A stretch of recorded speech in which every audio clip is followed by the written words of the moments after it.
نحمدہ نصلی علی رسولہ الکریم اما بعد فاعوذ باللہ من الشیطان الرجیم بسم اللہ الرحمن الرحیم۔ سورہ بقرہ آیت مبارکہ نمبر 39۔ بسم اللہ الرحمن الرحیم۔ والذین کفروا وکذبوا بآیاتنا اولئک اصحاب النار ہم فیہا خالدون۔ آمنت باللہ وصدق اللہ العظیم۔ ترجمہ: اور جو لوگ کہ کافر ہوئے اور جھٹلایا نشانیوں ہماری کو، یہ لوگ رہنے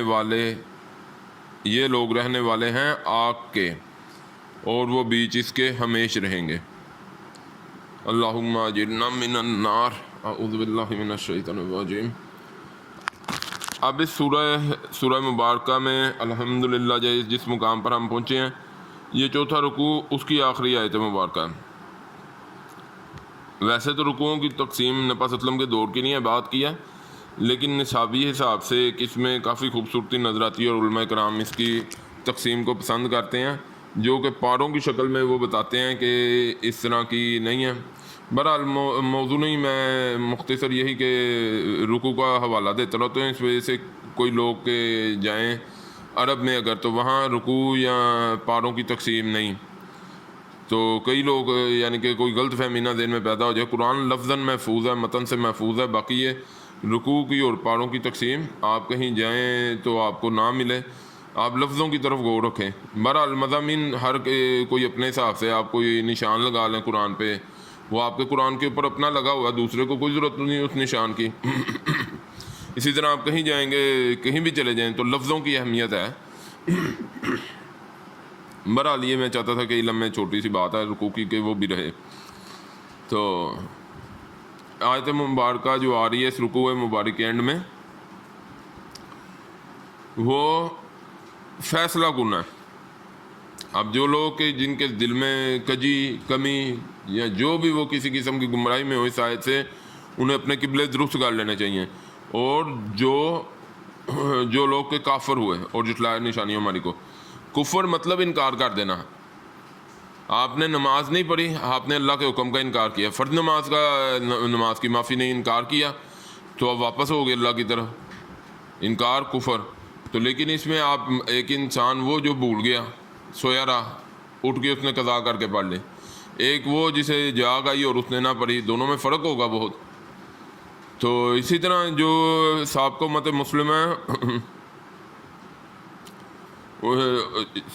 مسلمہ بلکہ اب تو الحمدللہ نبی صلی اللہ علیہ وسلم کو بھی دنیا سے رخصت ہوئے 1400، الحمدللہ اس وجہ سے کہہ رہا ہوں کہ ہم نبی صلی اللہ علیہ وسلم کی امت ہے، اللہ کا شکر کہ نبی صلی اللہ علیہ وسلم کی امت میں سے ہیں۔ نبی صلی اللہ علیہ وسلم کو دنیا سے گئے 14 صدیاں ہو گئی، تو آج اس امت کی بھی عمر کم نہیں ہے، تو آج ہم بھی سابقہ آگے وہ مقام آ رہا ہے اگلے رکوع سے کہ سابقہ امت مسلمہ اور موجودہ امت مسلمہ دونوں میں کیا تقابلی جائزہ اللہ ہمیں توفیق دیں، تو اگلے رکوع سے ہم لیں گے انشاءاللہ۔ بہرحال یہ آخری جو آیت مبارکہ ہے، اور جو لوگ کافر ہوئے جھٹلائے نشانیوں ہماری کو، یہ لوگ رہنے والے آکے ہیں، وہ بیچ اس کے ہمیشہ رہیں گے۔ تو اللہ تعالیٰ بتا رہے ہیں کہ میں جو پچھلی آیت مبارکہ اگر آپ اس کے ساتھ اسے ملا کے پڑھیں نا، تو آپ کو بات بڑی اچھی طرح سمجھ آ جائے گی کہ سارے اترو، اور میری طرف سے جو ہدایت، یعنی کہ اللہ تعالیٰ نے حضرت آدم علیہ السلام کو جب اتارا ہے اور انہیں کہا کہ میری طرف سے ہدایت نامہ ملتا رہے گا تمہیں، اور اس کا میں نے وضاحت کر دی تھی پچھلی آیت مبارکہ میں، آخری اور مکمل ہدایت نامہ بفضل خدا قرآن پاک الحمدللہ ہمارے سامنے پڑا ہوا ہے۔ تو اس ہدایت نامے کی روشنی میں جب ہم لوگ دنیا کو دیکھیں گے تو معاملات سمجھ آئیں گے۔ تو دوسری طرف اللہ تعالیٰ کے جو لوگ نہیں، جو کفر کرتے ہیں، اللہ کے حکم نامہ جو آ گیا، سمجھ بھی آ گئی، دلیلوں سے، اپیلوں سے، کسی کو کس طرح سے، جس طرح سے بھی سمجھ آ گئی، قرآن کو مان لیا، تو اسے اب زندگی میں شامل کرنا۔ اب قرآن کہہ رہا ہے چوری کے بعد ہاتھ کاٹنے، وہ کاٹے نہیں جا رہے، نظام قائم ہو گیا، ہاتھ نہیں کاٹے جا رہے، سزائیں نہیں دی جا رہی، یعنی کہ آپ نے اسلام کو ایز اے دین نفاذ کرنا اس کا دنیا میں۔ اس لیے قرآن کو اس لیے نہیں آپ کو ملا صبح تلاوتیں کر لیں، وہ ایک درجہ ہے کہ بچہ کرتا ہے اللہ تعالیٰ کا قرب حاصل کرنے کے لیے، لیکن اصل جو قرآن کا کام ہے، ہر کسی کی عمر علیحدہ ہے نا. ایک بچے کے لیے قرآن کا پڑھنا کچھ اور ہوگا، سمجھنا کچھ اور ہوگا، ایک نوجوان کے لیے کچھ اور ہوگا، ایک جو ادھیڑ عمر والا ہے اس کے لیے کچھ اور ہوگا، ایک بزرگ کے لیے کچھ اور ہوگا، لیکن ہر کے لیے قرآن تو ایک ہی ہوگا نا. اب ان کی زندگیوں میں کیسے شامل ہونا ہے یہ پتہ لگ جاتا ہے. پھر مختصر کر کے میں یہی کہہ رہا ہوں کہ وہ قرآن کہہ رہا ہے کہ چوری کرنے والے کے ہاتھ کاٹو، تم لوگوں نے اسلام کا قیام کر لیا، سکون ہو گیا، امن ہو گیا، اس کے بعد اسلامی سزاؤں کا نفاذ کرو، شریعت کا ہر طرح سے نفاذ کرو. اب اس میں کمی کوتاہی کرتے ہو تو پھر وہ کفر ہے.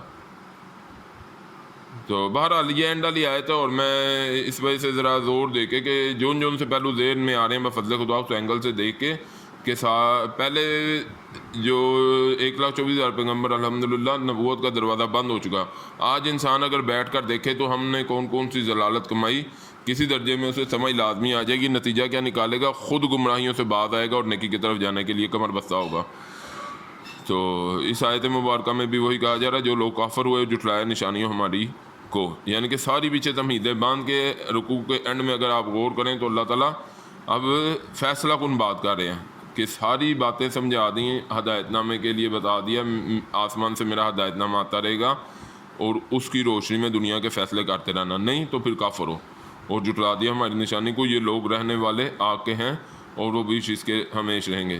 اللہم اجرنا من النار، اللہم ربنا لا تجعلنا منہم. بہرحال اللہ تعالیٰ ہمیں سمجھ کی اور سب سے زیادہ نیک اعمال کی اللہ رب العزت ہمیں توفیق عطا فرمائیں. وآخر